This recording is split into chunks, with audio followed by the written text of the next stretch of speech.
to record it. Because a lot of people ask for that. Okay, see you guys. Okay, thanks, Ellen. Good evening, everyone. Good evening. I don't know, it's right about 7:30, but just as a little introduction, happy spring. I hope everybody loved having this beautiful day we had today. And so nice of you all to come out at night, all set to talk about grammar. His family, he's staying at my house and he's with his grandchildren. Are you? Oh, okay. At any rate, I apologize for any misunderstanding about having seen the workshop. I hope a lot of you got a chance to at least see some of it. Ellen apparently opened it up about 3 weeks ago, and some people thought maybe this meeting tonight was the workshop.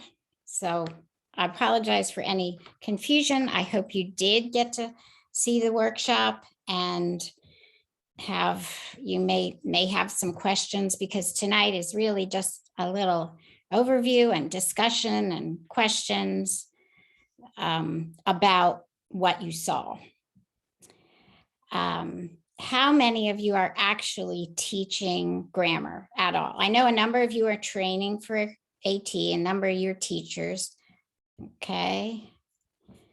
So maybe about half of you are actually teaching. And Sarah, I see the thumbs up. Thank you.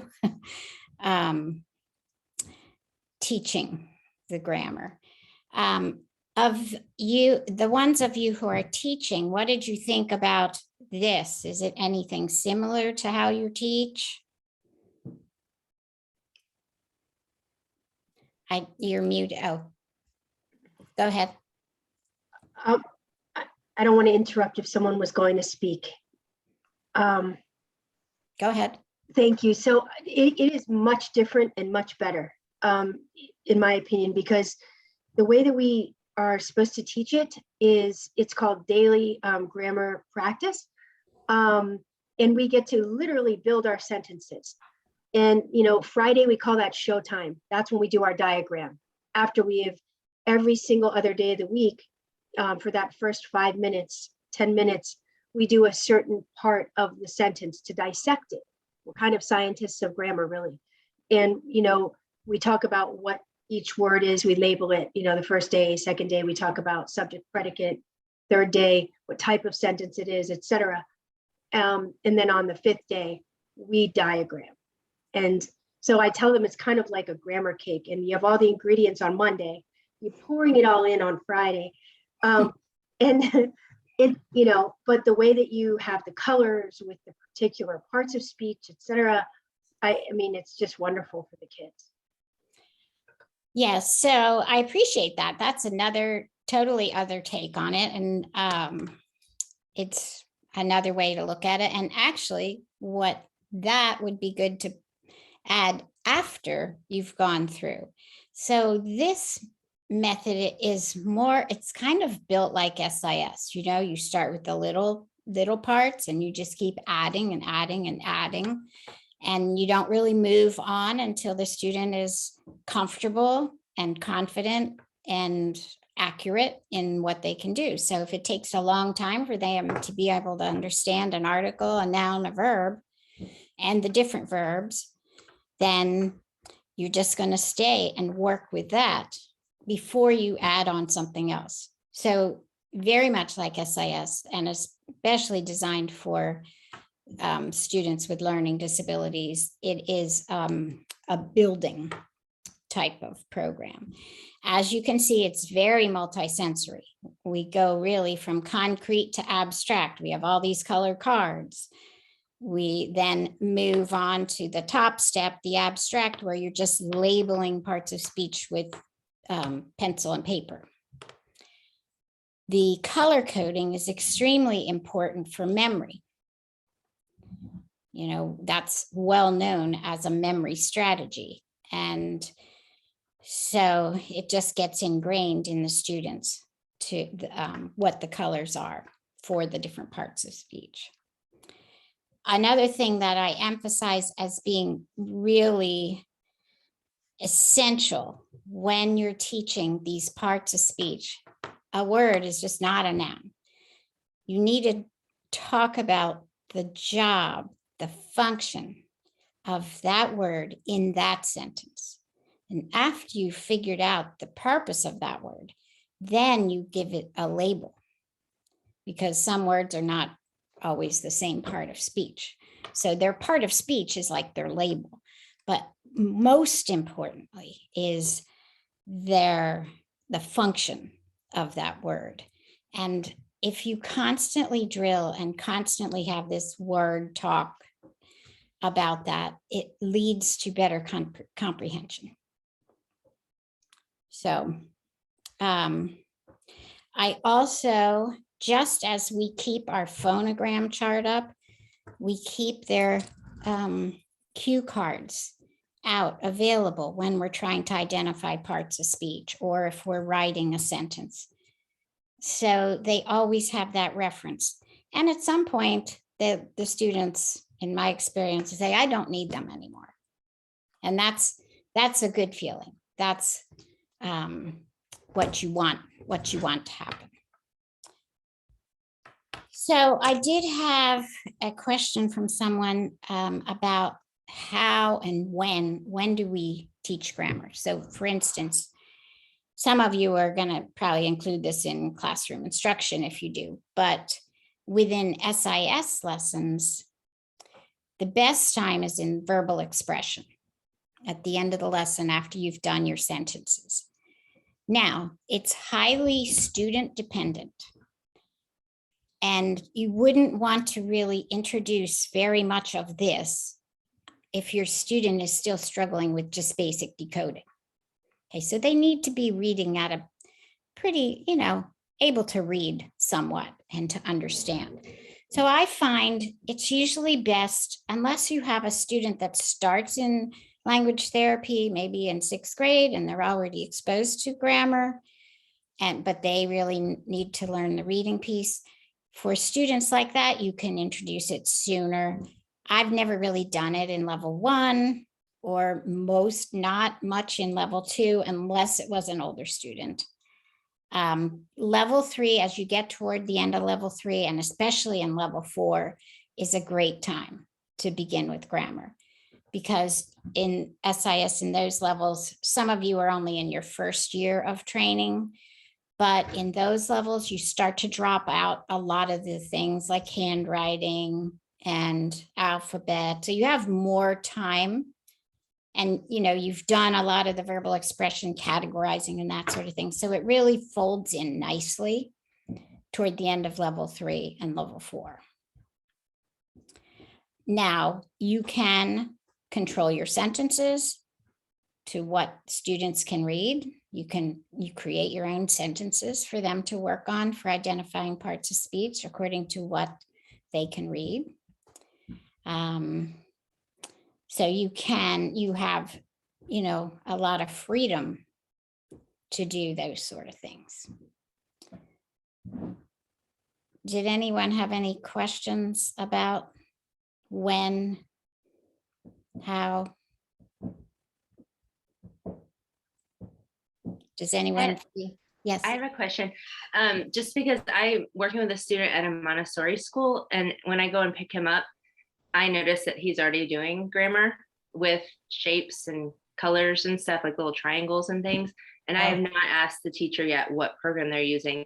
But in that case, if a child's already learning a certain system, what do you do? Well, yeah, if they're doing an appropriate system within their classroom framework course, and probably in Montessori. Is this your SIS student? Yes, and he's in level 1. Yeah, so I wouldn't, at some point, maybe you could kind of find out what they're doing. Mm-hmm. And you could maybe ask him some questions like, does he know what's the subject of a sentence? Just to see. Because Sandra Dillon in the early, level, and some of you on the videos that are in the language class, you did with triangles and squiggly line for a verb. And so that some of those ideas are taken from Framing Your Thoughts, which is one of my sources, Framing Your Thoughts, but mainly I did intensively Framing Your Thoughts with a student in combination with Winston. And I found it just got so cumbersome. There were too many things to remember. So what I loved about Framing Your Thoughts was the saga of the hungry bug, the story for finding and learning prepositions, and just other things like the talk about the jobs and the functions, because in Framing Your Thoughts, they don't name, they call them, like subject namers. They don't really name the noun verb until way at the end. And I didn't really like that either, because they are exposed to those words, and I felt like they needed to know those specific words. So, but there's a lot of good ideas in there, and it sounds like it might be something like that. It also, there's Susan Carricker that has another program for young students. There might be some of that, but for you, I would maybe just, at some point ask the teacher. You're in level 1 with him. It's really not essential right now that you do it. Yeah, I'm just more impressed that he's doing it. I went in there the other day and I was like, wow, y'all are already doing, because we had been exposed to this in the summer program. So, and he's only in 2nd grade and he's already, Oh, yeah. Well, 2nd grade, I was thinking he was younger, but with yeah, all the little manipulatives above his sentences and stuff. And I was like, wow, that's impressive. You already know all Right. these things. So that's really good. He could teach you. I know. Yeah. So let me see. We're going to talk about writing a little bit toward the end. I wanted to review the pre-test. How many of you actually did the pre-test? Didn't you have to do it to get into the videos? Yeah. There are some common mistakes. And I'm just going to go over, we're not going to go everyone, but I'm going to go over what are common mistakes. Let me just share my screen here.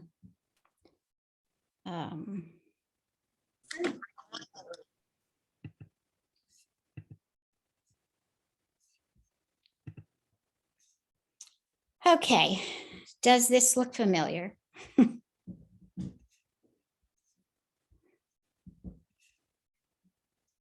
Now, can you all see that? Y'all got that? All right, so the first sentence is pretty straightforward. I don't think anybody has trouble with that one. The second sentence, if some of you are just really not in the field of grammar, probably the direct object, she gave Dan. She gave Dan a nice gift. So the direct object is gift. And then the indirect object is Dan, who she gave the gift to. So, some of us aren't always in the realm of grammar. And if you're just training, that might have tripped you up. But here's the sentence. Do not take a nap before dinner, Teddy. How many nouns? Well, we have nap, dinner, and Teddy. That part's not too tough. Name the direct object. Do not take a nap, receives the action of the verb, so nap is the direct object. The noun of direct address, that's to who you're talking to. Most everybody got that, Teddy. The subject. This is a sentence where the subject is not there. It's the understood you. So the subject is you, while you. And the other difficult part is the verb phrase. The verb phrase is do, take. Not is always an adverb. It tells us how. Well, not. So the verb phrase is do, take. The action verb is take, and the helping verb is do. So that's a sentence that's everybody struggle with. A majority of people always struggle with. I'm sorry, can I interrupt? Yes, please do. I can't. Is the word before, I thought the word before would also possibly be an adverb, or is that a preposition in this sentence? Before. In this sentence, it is a preposition. So Okay. not take a nap before dinner because it forms the prepositional phrase. That's a Okay, great got it. question because Okay. adverbs can be confused with prepositions. And I always tell the students, you see a word, it looks like a preposition, but make sure it's not starting a phrase that ends in a noun. Okay. So Because there's adverbs of time and there's prepositions of time, and so therefore before dinner becomes weird. But I guess if dinner wasn't there, let's say hypothetically there was a sentence where I went there before. right. In Or that situation, before becomes an adverb. Is that correct? right. Or Okay. she left the dog out. Right. Right. Out is an adverb. Okay. So the Winston Grammar Program teaches the modifiers, adjectives, and adverbs first. The reason I reverted the order to doing prepositions first is that situation for one thing. So they really get to learn a prepositional phrase. The other thing is, if you take away prepositional phrases, you can find your subject and predicate easily because you'll never have it in the prepositional phrase. Right. And a prepositional phrase can act as an adverb or an adjective, the phrase itself. Mhm. So that's why I like to do them before the modifiers of adjectives and adverbs, because I feel those are a little easier. All right, so there was that sentence. Okay, this sentence, they are ready for the game and I hope they will win. Well, the coordinating conjunction is easy, that's and. So that the helping verb in this sentence, the helping verb is will. A number of people put are for the helping verb, but in this sentence, are is the linking verb. And ready is the adjective. An adjective often follows a linking verb to modify a pronoun or noun. So the helping verb is will, the action verb is win, and the linking verb is are. And the other part that stumps people is how many subjects. There's 3. They, you have are, you have a they and a verb, subject verb. I, a pronoun and a verb, hope. They, pronoun and will win. Another verb phrase. So kind of a weird sentence to have 3 subjects, but that's that one. This sentence, ouch, that's not a problem for people. The last sentence, Donna and I are the new captains of the golf team.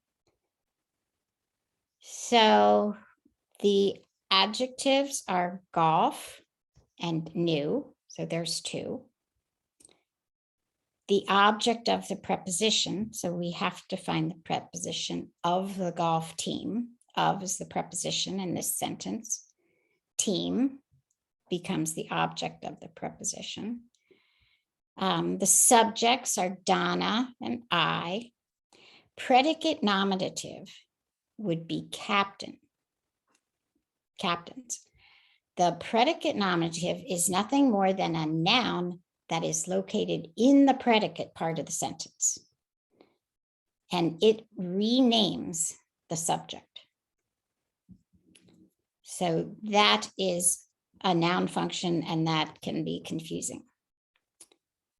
And the part of speech of golf here is adjective. Did anybody else have any, just speak out if you do have any questions about any of these sentences? Lisa? Did you have a question? No? Okay, I thought your hand was up. I'm not used to doing large Zoom meetings, only little ones. So I sometimes have a hard time keeping track of if somebody is raising their hand or such. Okay. So we're all good with that.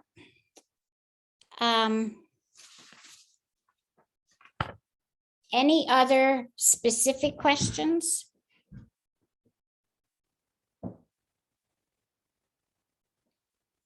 No? I was curious about teaching, using these materials and teaching online. Are the materials adapted for online teaching and learning, or are you adapting them yourself? Yeah, it is not specifically adapted to teaching online. However, I did it. I was working with a student and then COVID hit and we had to do it online. I mailed the cards to the parent. So they had their cards. However, Pam, did you ask me that question? I actually sent it in. Okay, well, yeah. Oh, So yes, I did ask the question.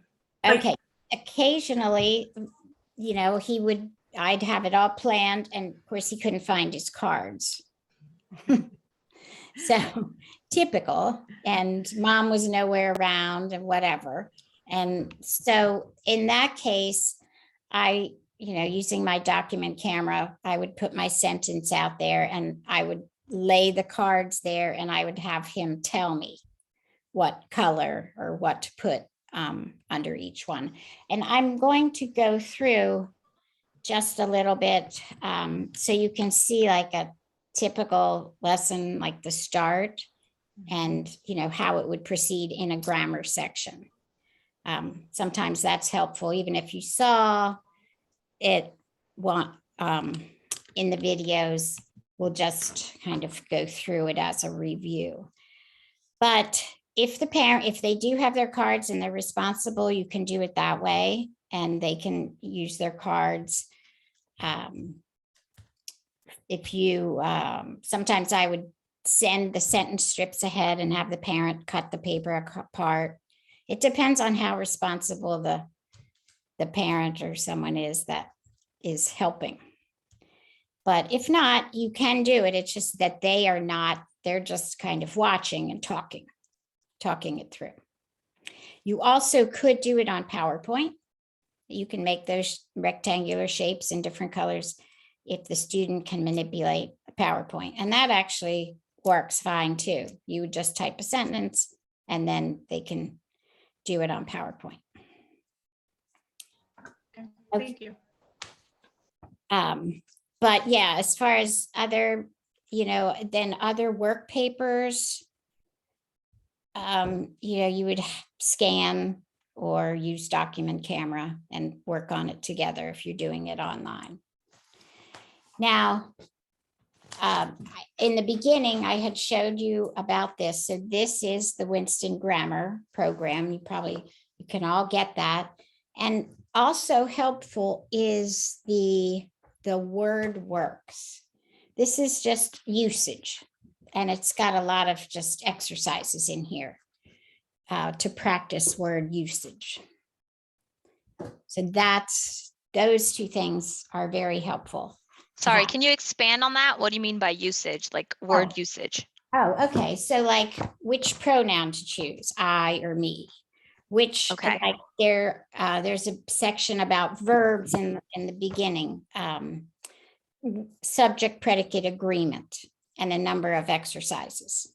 But this is all written language. I'm sorry, I'm a speech language pathologist, so I obviously go really for me, I keep the distinction between oral language and written language very explicit in my head. And so when you say usage, you mean written usage. Yes, written usage, Okay. not necessarily talking usage. but Okay. Yes, And that was going to be that's the overarching question I had. Do you ever do sort of a pre-assessment of their oral grammar skills of any sort to sort of, and do you ever explore that or see a link between whether they have it in their oral language and spoken language before we even get into writing? yeah, that's a really good question. I've never done an assessment. Is there an assessment? Well, I was going to say your program is very similar to something I was doing a deep dive into syntax because I feel like our language disorder kids, we don't have good, and Lindsay's on here too, and she's another SLP, but we don't have good programs necessarily for this. I don't see her. Oh, she's Yeah, she just doesn't have a video on. yeah, but hi, but Susan Ebbles is a researcher out in the UK, and she does a program called the Shape Coding System, and I believe there's been I can put the link in the chat, but they've done some research on it, and she's at the Morehouse, and it's a big center in the UK, but she's so her programs is very similar to yours. It's coded, color coded, but there's also shapes. And so I think she has developed an assessment of sorts more for the spoken language of looking at receptive syntax and grammar. So I just wanted to throw that out there. I wanted to see if you do anything and if you have tried or if you've noted anything in your work with these kids, whether even in their spoken language, they seem to have difficulty with complex grammar. Yeah, no, I just haven't encountered a student that has severe spoken difficulties with Okay. syntax. However, the idea of building these sentences like we do is very important for syntax. Right. And within SIS lessons, will sometimes do a little activity of a jumbled sentence. And you can see if students have a really hard time with syntax, if they can't put the sentence in the correct order. Right. But the program definitely should help with syntax. So the goal is the goal more sort of just metalinguistic awareness of these labels. So getting them is the grammar. I guess maybe I didn't watch the whole video. I have to be perfectly honest. I just didn't have the time. I started late, so I've seen half of part one. So I don't know if you get into it in part two, but is the goal of the grammar program to build I mean, I think it's probably all of it, but is it to build writing skills, like more complex sentences in their writing? Is the goal that they can identify these parts of grammar? Like, what is the ultimate sort of goal? Basically all of what you're saying. Okay. So they can, it helps comprehension wise, first of all, to know that, adjectives are describing words. It helps with writing, definitely helps with writing. And we practice writing. So that's kind of the essential goal, is to improve on writing skills.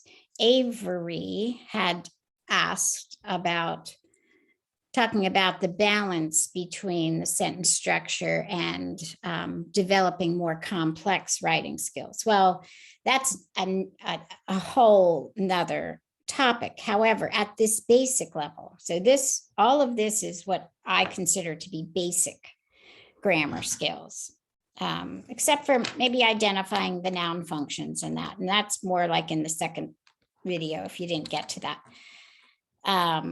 But for the most part, basic. However, you can't, especially our learning disabled students, they can't be writing paragraphs if they can't write a sentence. And unfortunately and sadly, they're just expected to do that in school. And yet they can hardly form a proper sentence. So it's really overwhelming to have to write a paragraph. So that's why we work on this. So if I have had a student and we, at the very basic level, have gone through some of the early activities. We have learned a bare bone sentence, subject, predicate. We have talked about verbs. Verb shows the action. Initially, I don't do linking verbs.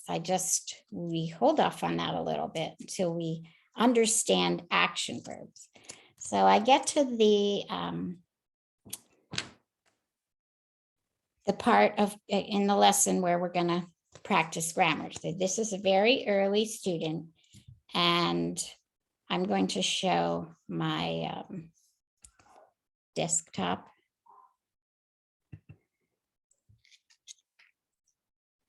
Come on.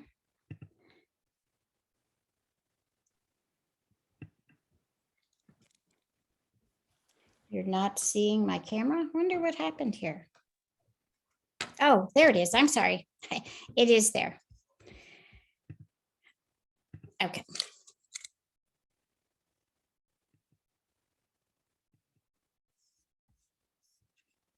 So I'm just trying to get my view corrected here. Now, I would lay out the card and say, this is, and I want my student to reply an article. Notice when I put the card down for them to see, I am having the clue side facing up because I want them to learn the name. If they need help, they can always just flip the card and get the name. Okay, so these are in the Winston card packet. These, I laminate mine. I think you should laminate them so you'll have them to use. And this part of speech is, I want the student to respond, a noun. A noun names person, place, thing, or idea. Now, can we make a sentence? No, we can't make a sentence. We need a verb. So here's our verb card. Our verb shows action. This is like a ball being thrown. These cue cards have different things. The linking verbs are listed on here. And then the center part tells us that verbs have tense. Okay, so we have our bare bones sentence. Sometimes we don't need the article, but it makes it sound better. And our noun and our verb. Okay, so that stays there as a student reference. Now I'm going to give the student a sentence. Read the sentence all the way through. The puppy naps. Okay, what can you do here? So the is an article because it's listed there. Of course, they get to learn it. The puppy is a thing. Any animal is a thing, that's a noun. And what is the puppy doing? Puppy naps. There we've got our sentence. The puppy naps. That's the very basic. All right, so now fast forwarding, however long, depending on how the student learns things, we're going to add more parts of speech. So they would have learned. So I've gone over that. Then I'll say sometimes a verb needs help. And the student should reply helping verb. What is it that we use in place of a noun? Pronoun. What kind of words show position? And they respond preposition. What kind of words describe or modify our noun? We want them to say adjective. What words modify verbs and adjectives and other adverbs? Adverb. And then we have these last two our coordinating conjunctions, put sentences together, or join subjects or predicates. And what shows excitement.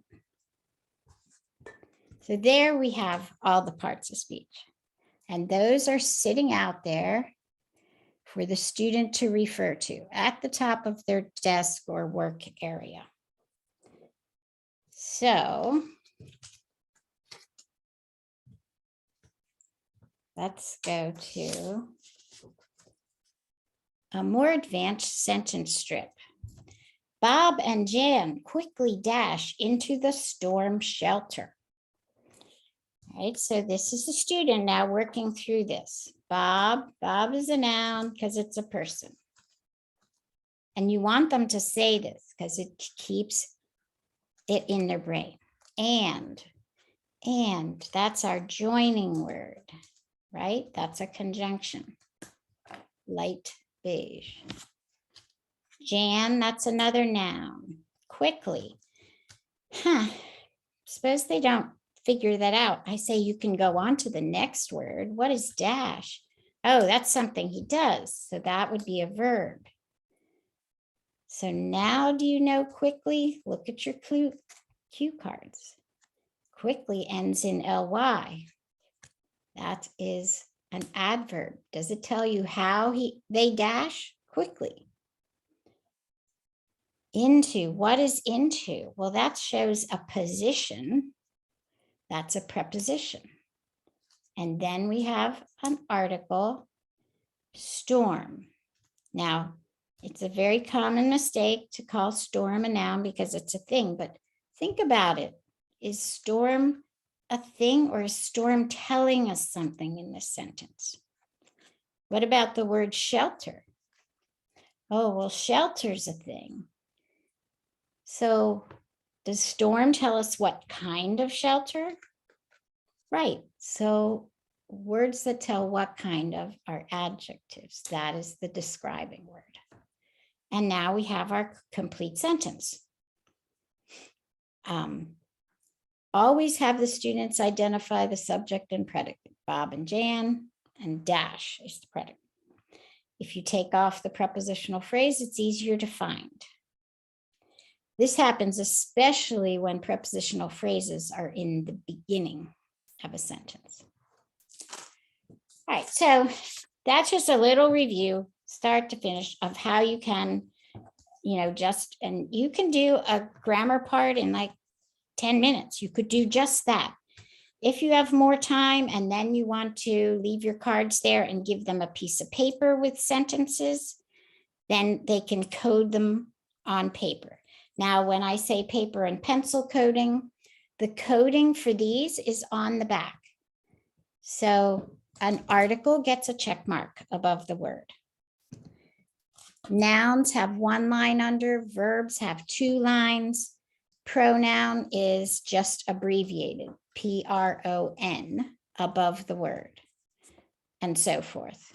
I don't need to go through all of them. You can do that. Some people actually use colored markers. It depends on your student. If the sentences get long, sometimes that gets a little cumbersome changing all the color markers. But also some students kind of need that. They need that connection of the color. So you can use the colored markers when you're to the abstract part of paper and pencil. All right, so now you've done that.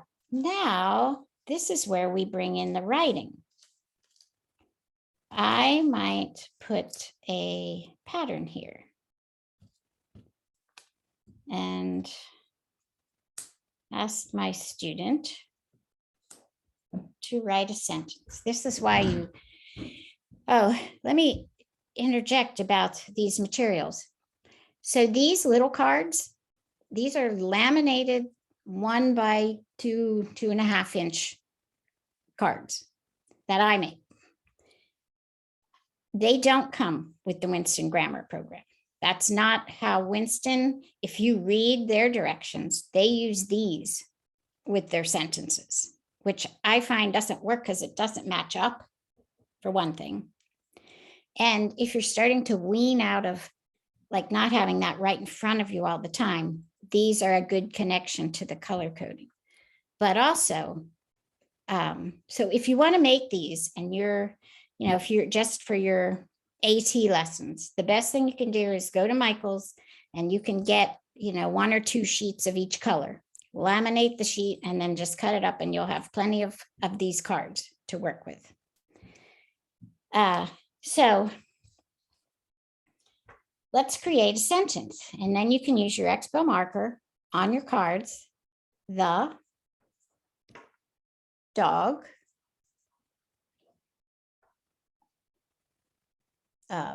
runs.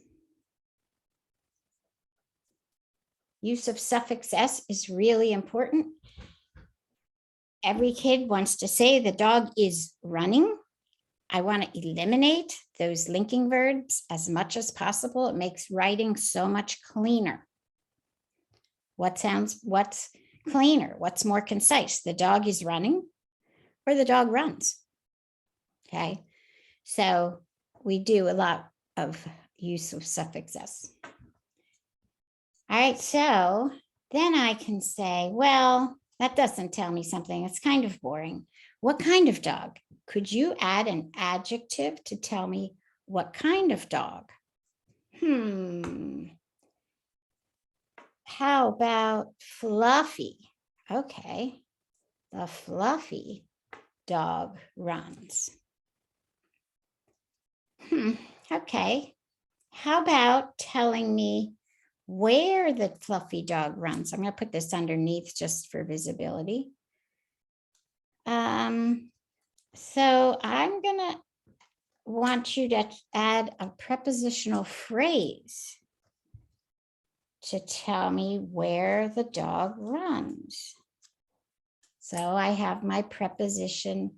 If you're a student, I'll say, if you need the article, you can leave it. If you don't, you can take it away. The fluffy dog runs under the fence.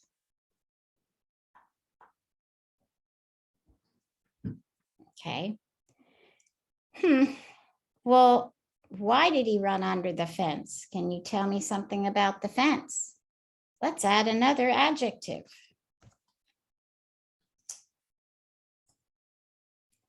The fluffy dog runs under the broken fence. Wow, so look how our sentence grows. And I don't know, how does he run?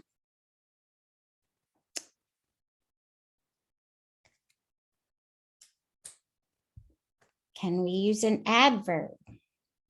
How about suddenly? Okay, the fluffy dog suddenly runs under the broken fence. So you can see how our sentence has grown. And then I often use this to have students start to change their word selection. So runs, could we think of something more exciting? And then you could even bring in a thesaurus if your kids are able to do that. How about if we change that to escapes? Okay. The fluffy dog suddenly escapes under the broken fence. So you can see this is how we build the writing.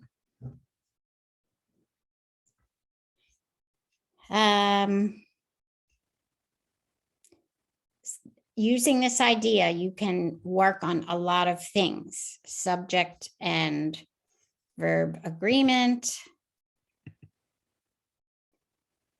capitalization, if they're using names.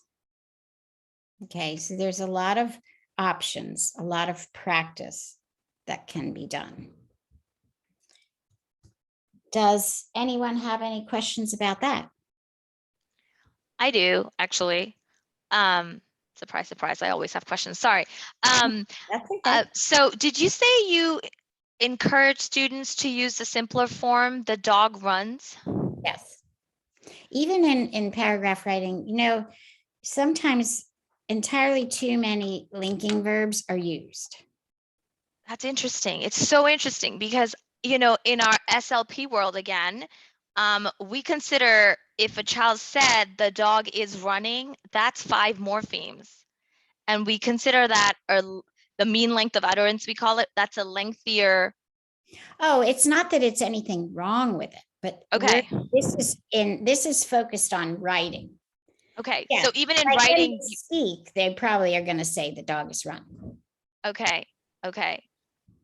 No, it's just interesting because I would use that to interpret that even the length of, I would consider the dog is running to be a more complex linguistic form than the dog runs. But so we just want to eliminate extraneous words that are Yeah, unnecessary. so Okay. It's complex for, labeling the parts of speech as well, Right. when you're just at the basic level. Okay. Got it.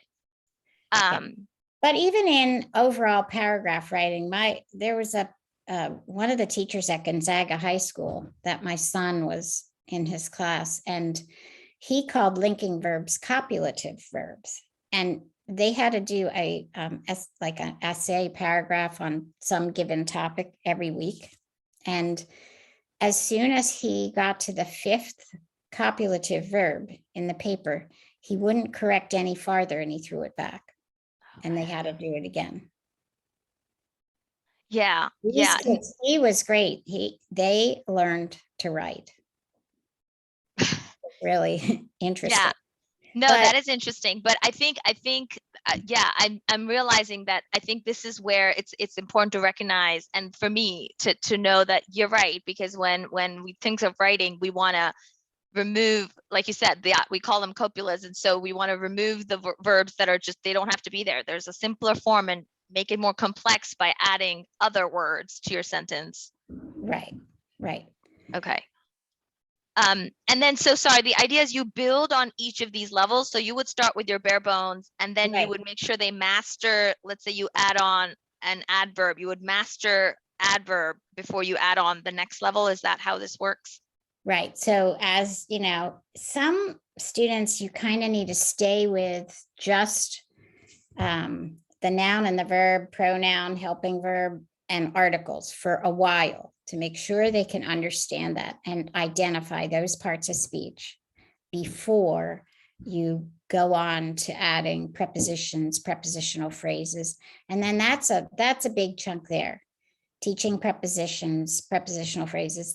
I like the preposition part. If you see on the video, we use silly putty, and you can have them put balls in a container. There's a lot of hands-on things so that they learn what a preposition really means, really is. Okay. And then, Then, by you add- master. Sorry. Well, go ahead. mastery, yeah. So till you think they have, they're never 100% mastery. Right. Yeah, our students aren't perfect. Okay. So you Yeah. mean, but it means that they can do it without cue cards and nothing out. And Oh, no, you can, but that they show a good degree of understanding. So Okay. once you've done prepositional phrases for a while, then you add the next thing, which is the adverbs. That's what I do after prepositional phrases. Okay. And then you add the adjectives Okay. and work, so it really, yeah, you're in training, right, at ASDEC?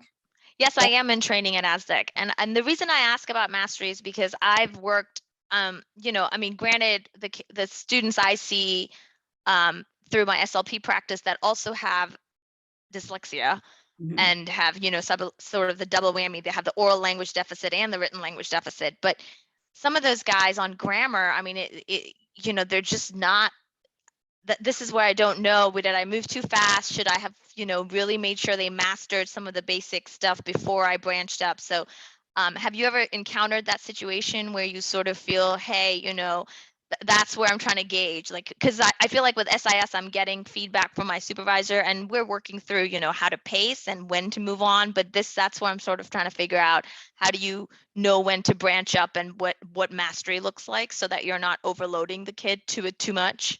Right. So, yeah, you just, if they are pretty consistent, like 90% or so consistent, if you give them a sentence and they can identify the parts of speech that you have taught, then you can move on.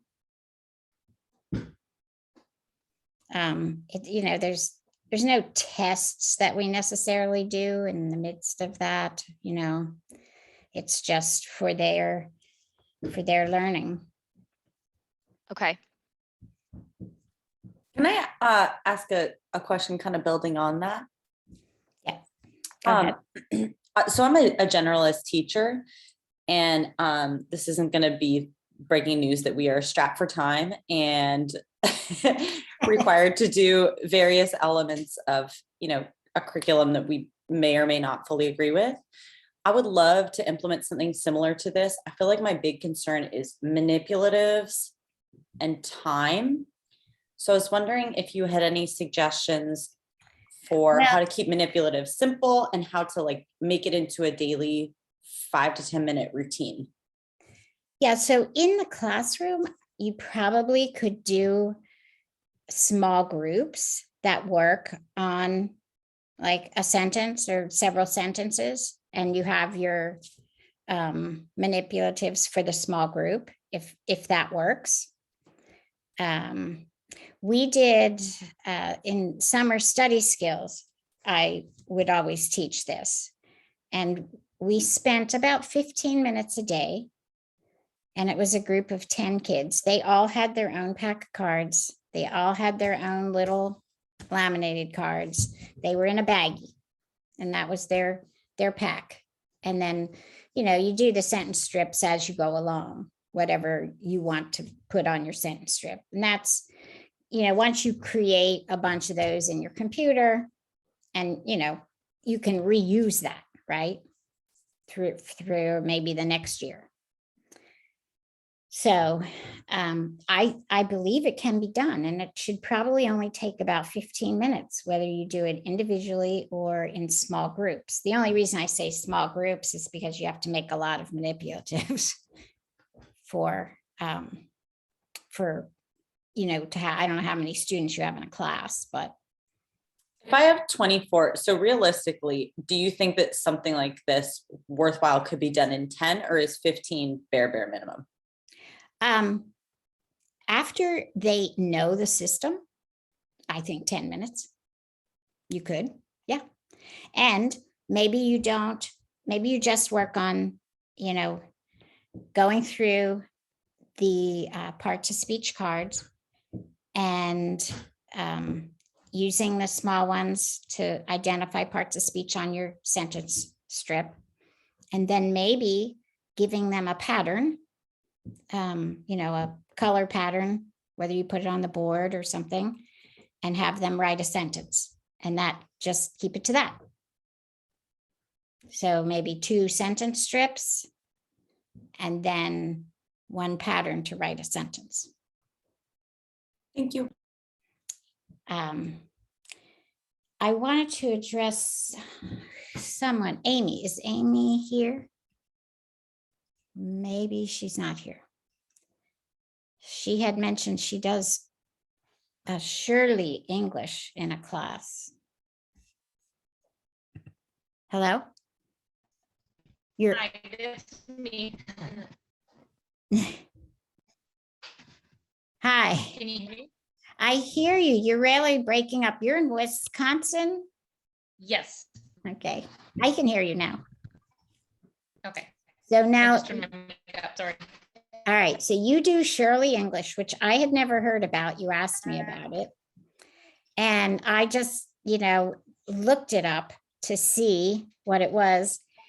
And I looked up the jingles is what I looked up. So in case none of you have ever heard of Shirley English, they have these jingles, and it's these songs for each part of speech, which maybe for a classroom is great, but I took one look and I thought for our dyslexic students where language is a problem, there's so much language.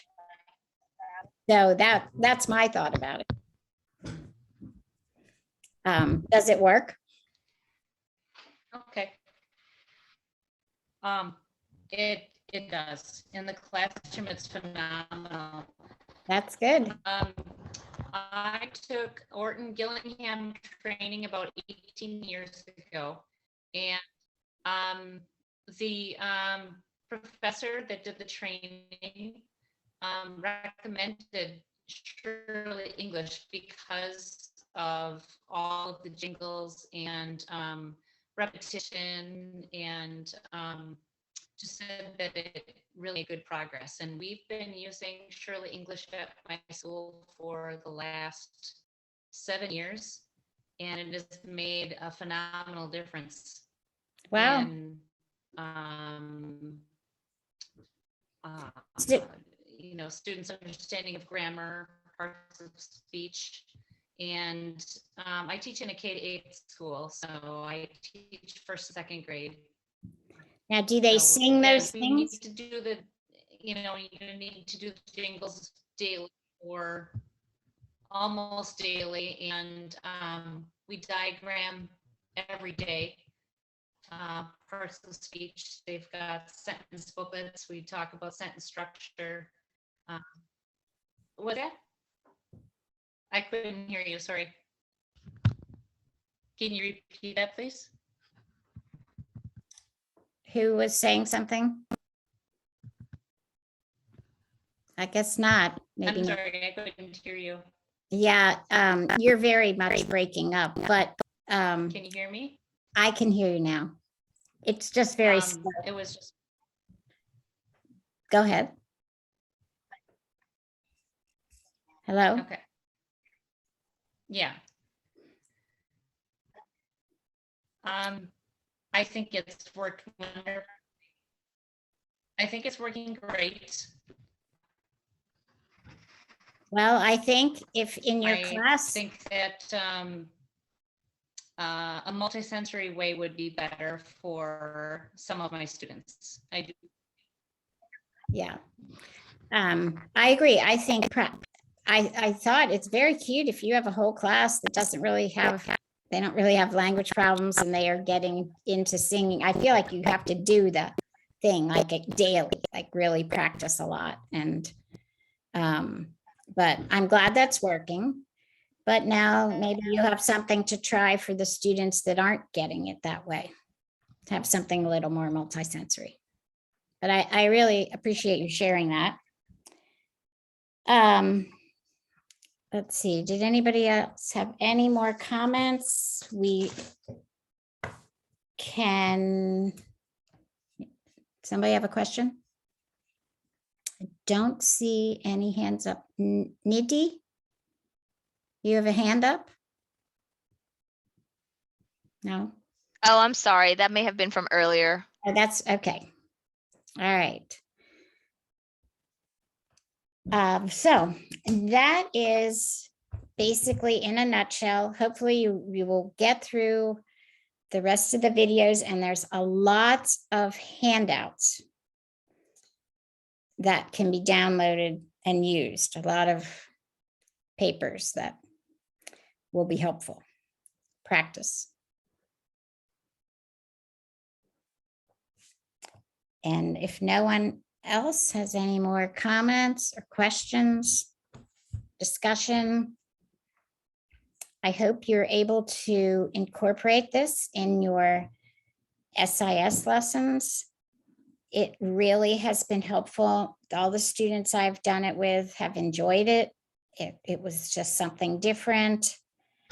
And I must share that one girl, one of my very first students actually, and I was still kind of experimenting with Winston and the other systems. And anyway, she wrote me a letter after when she was in Hood College about how she remembered all her parts of speech. She was in this English class and her friends were asking her, how does she know all this stuff? And she talked about the colors and the cards and her lessons. So I was pretty happy to hear that. I know it lasts a long time, I guess, because face it, grammar is abstract, and the kids, it's a tough thing for language, especially for kids that are language impaired. So that's my story on that. And if you all would like to have an early night, we can say goodbye. I appreciate you coming out, taking class. Enjoy the rest of study skills.